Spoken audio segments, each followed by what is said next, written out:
j'espère que vous allez bien. Alors aujourd'hui, je vais déjà vous présenter mes assiettes que j'ai achetées sur internet. C'est des assiettes, je le tiens à l'envers. C'est des assiettes Face, c'est très tendance. Moi j'adore ça. Je vais essayer donc de faire un coussin pour les terrasses ou balcons. Franchement, je trouve que ça donne une, comment dire ça? Ça fait joli. En premier temps, je vais couper mon tissu. Ensuite, alors quand vous coupez, pour avoir une finition propre, moi je récupère toujours les petits fils qui dépassent.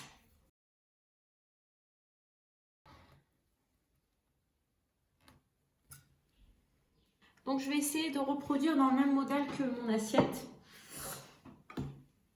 On va voir si on va y arriver. Alors, donc j'essaye de mettre la paupière. Ce qui est bien, c'est qu'il faut trouver un modèle où vous ne coupez pas beaucoup le fil. C'est plus facile. Donc là, tac, le nez, je retourne. Si vous voulez, vous pouvez tracer avant. Alors je vous montre, mais c'est pas encore, j'ai pas fait encore la couture. Donc là, on va essayer. Je pense qu'on va reproduire aussi des choses sur le côté. Alors ensuite, je vais les coudre avec le même fil. Si vous voulez, vous pouvez utiliser un fil invisible. Alors d'abord, les petites parties ici, je vais enrouler pour pas que ça s'effiloche. Et ici, le bas, c'est pas grave. Donc les cils, il faut faire. Je vous montre.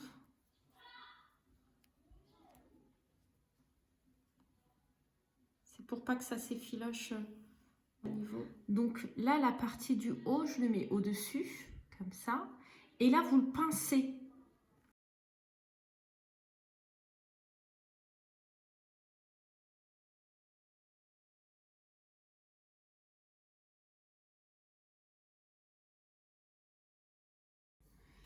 Donc je mesure mes 3 côtés pour faire mes franges. Ensuite, pour les franges, je vais les couper à 20 cm.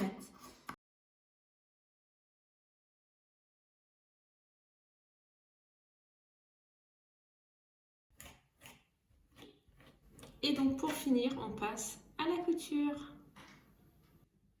Alors, quand vous mettez les franges sur le côté, surtout ne mettez pas trop de franges serrées. Aïe! De retour, j'avais une abeille dans la cuisine, j'ai eu super peur.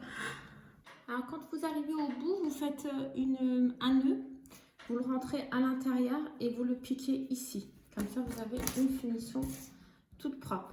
Donc je récupère la laine d'un ancien coussin et on remplit. Et pour le deuxième coussin, donc je vais essayer avec ce modèle. J'ai mon tissu de jute. Par contre, ça ne sera pas du macramé, ça sera du raffia. Alors j'ai préparé des cils en raffia, donc j'en mets une ici et je mets la seconde donc de l'autre côté, dans l'autre sens. J'ai du raffia stressé. Il est stressé mon raffia. Non, j'ai du raffia tressé que je vais mettre ici. Donc je regarde un petit peu. Donc je pense que je vais le couper. Donc on va le couper à ce niveau-là. Voilà.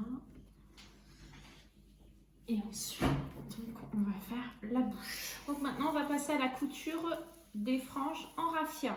Alors le seul souci, c'est que, c'est pas un souci, mais que avec le raffia, j'ai fait plus serré que le macramé pour que ça fasse plus joli. Donc c'était un petit peu plus long. Voilà, on passe à la couture. Avec du fil, du raffia. Le raffia, j'ai pris celles qui sont toutes fines comme ça. J'ai une finition propre. Et pour finir, on coupe parce que c'est